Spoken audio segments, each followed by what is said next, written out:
honoring your feelings. Why is that so important? And how the hell do we do it anyway?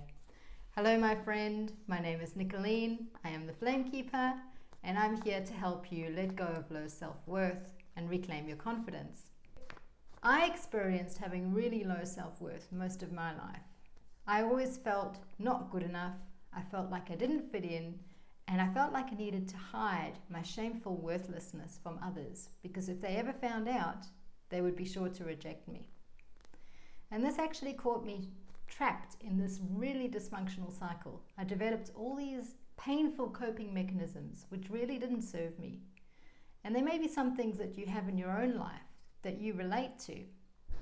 So one of the things I used to do was I had this really harsh inner critic that would just say the nastiest things to me all the time, and it would push me relentlessly to achieve and achieve and achieve and always try and achieve more. It didn't matter what I accomplished. It was never good enough. You see, the reason I was doing this was because I hoped to prove through the things that I achieved externally to the world that, hey, look, I achieved all these great things.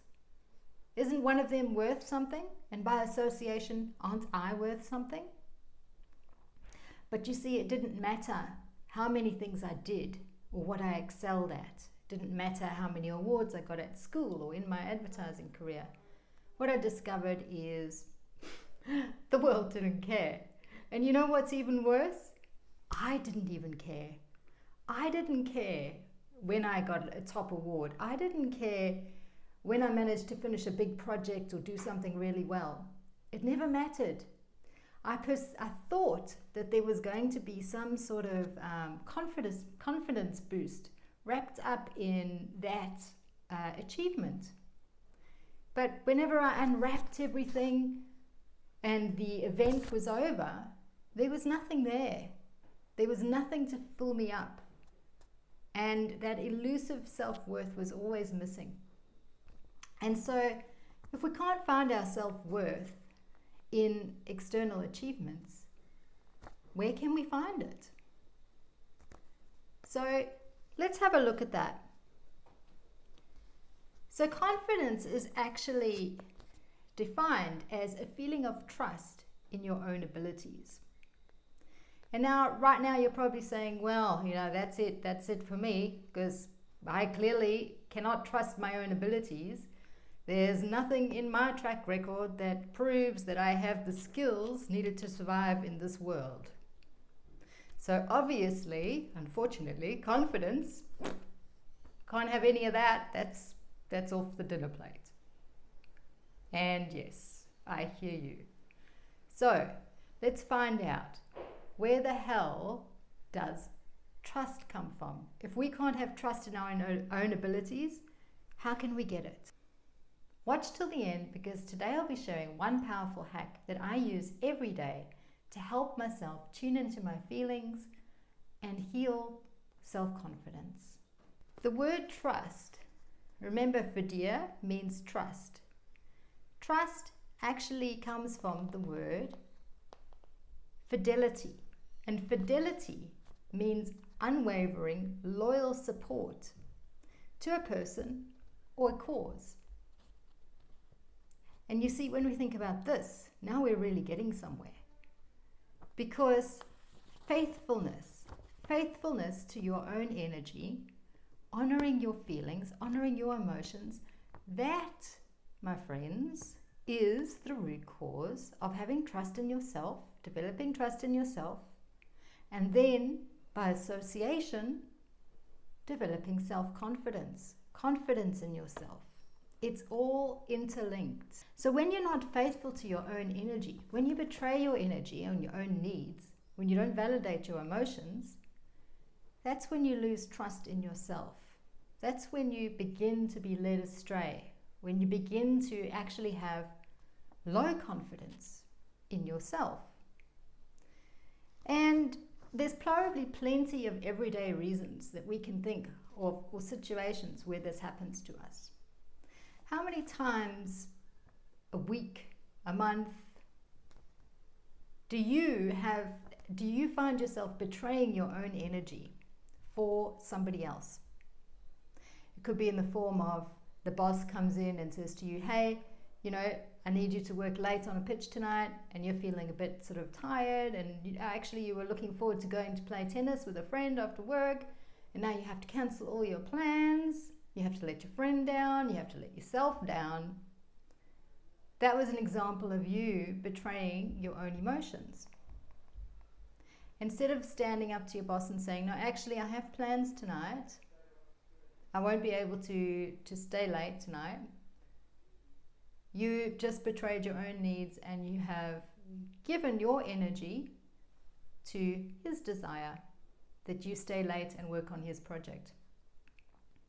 And another example may be a friend rings you up and says, hey, I'm going to this thing on Saturday night, and I was just wondering if you could come. It'd be really, really nice if you could come.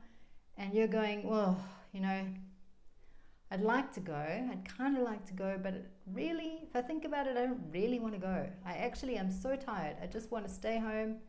I want to hang out. I want to put my feet on the couch, or maybe have a bath. And you kind of feel guilted into going, right? You feel like, oh, I can't let this friend down. I really need to go. That's just another example of you betraying your own emotions, betraying, not honoring your feelings, not honoring your energy. When we do this repeatedly, what you'll find is very, very quickly, you'll become bitter, you'll become resentful, you'll feel extra drained and tired, and like you just don't have any energy. And this all stems from you actually not listening to your emotions and not honoring them. As an empath, this is pretty easy to do, right? What happens is we are so tuned into the needs of others that very often we forget our own needs. And now a lot of things have been said about being an empath. For some people, they think it's the worst thing in the world. For others, they're like, oh wow, being an empath is a superpower. But actually, the truth of the matter is all energy has polarity. It's neither positive nor negative to be an empath. It's really about actually staying true to your own energy. Being an empath is actually a survival strategy. You see, when you've grown up being in a sort of a abusive or traumatic environment, and you've had to tune yourself to the threat of danger at all times, you become completely dysregulated. You actually become disassociated from your own energy. And what happens is instead you tune yourself to that dangerous person, that unpredictable adult in the room, or that threat of danger. And you're hyper vigilant, you're always on eggshells, and you're just watching and you're tuning in to see, how do they feel today? Are they in a good mood? Is it safe to ask for something now? Or should I go and hide? Should I actually be out of sight in my room? What's the mood like? How can I work with this to survive? Because you see, it's a survival skill. And then, of course, in the process of this, what happens is we know everything. We can tell everything about that other person. We can tune into the other person's energy so well. We can pretty much read them like an open book. But you know what happens, my friend? You lose sight of your own energy. You become completely disassociated from your own feelings, from your own emotions. You can read everything about them, but you cannot even tell how you are feeling. You don't know what's yours and what's theirs. There's no boundary, there's no linear delineation. And this is a big problem. Because, of course, you're not staying true to your energy, which we know is going to lead to you having no trust in your own abilities and no confidence in yourself. Because when you continually betray yourself in this fashion, this is what happens. And let me tell you, this is what happened to me. Okay.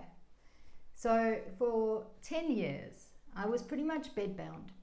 I was in a wheelchair at times.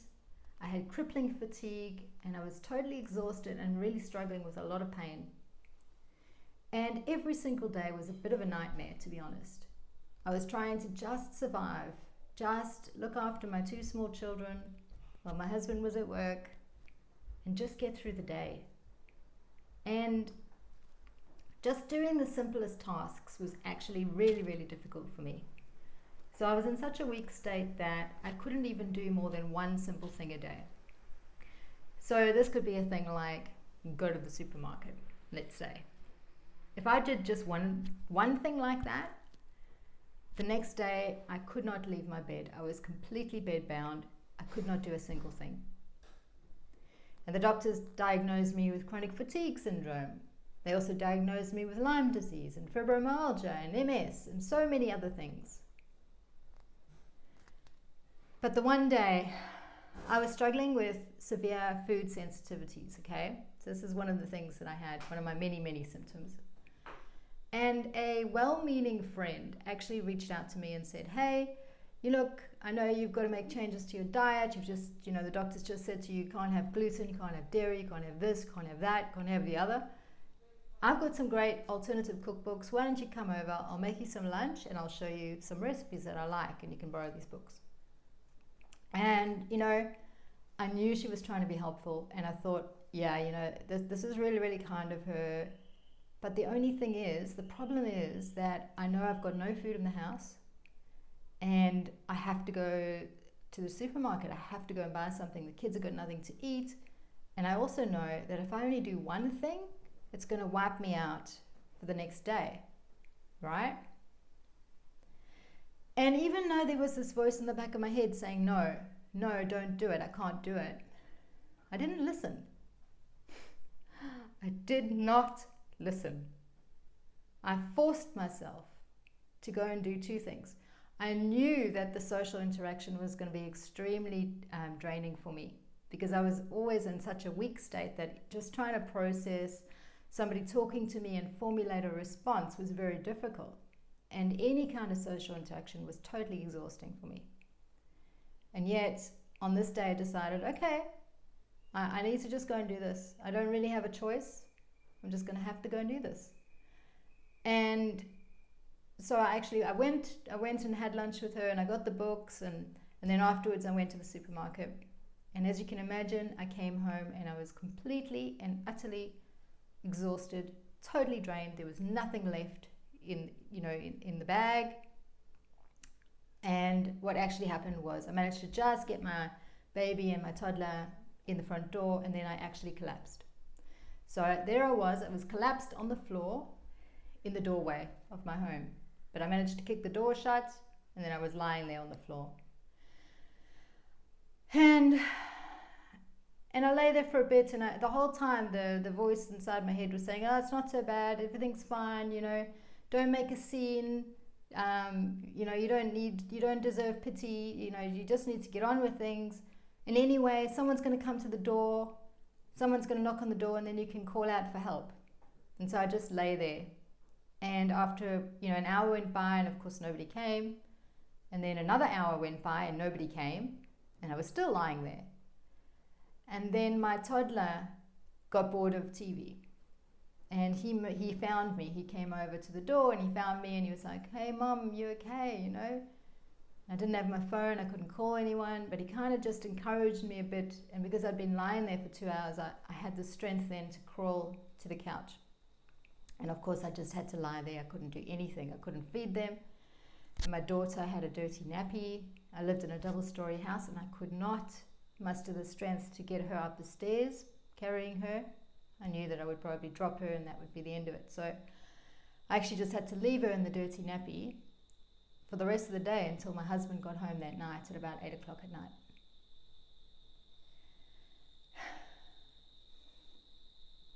And the next day, the next couple of days, I was totally exhausted. I could not do a single thing as predicted, could not leave the bed at all.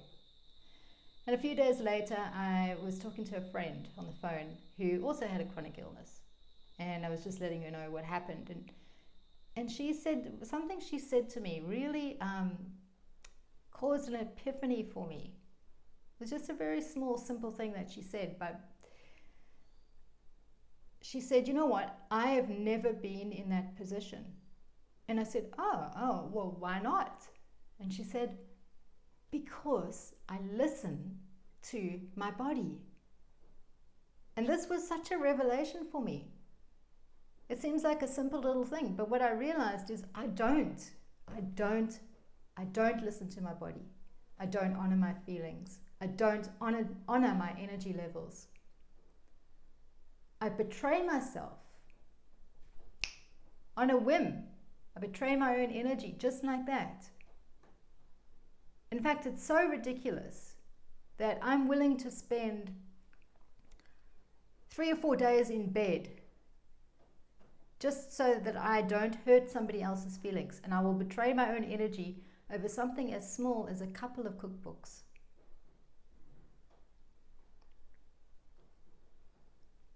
You see, when we don't honor our own emotions, when we don't listen to how we're feeling and we're not true to our energy, we cannot have confidence in who we are and our abilities, because we lose trust with ourselves. We can't trust ourselves. We cannot trust that we can do the things that we set out to do. And this really is the simple, powerful hack that I'd like to give you today. Where in your life are you betraying your own energy? Can you listen instead? Can you listen to your emotions? Can you honor how you're feeling? Because when you do, that's the pathway to rebuilding your trust and your confidence in yourself. Thank you for listening. My name is Nicolene.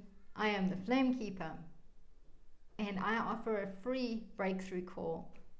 If you'd like to find out more about what's holding you back and just get some clarity on how you can move forward, please connect with me. The link is in the description. Thank you.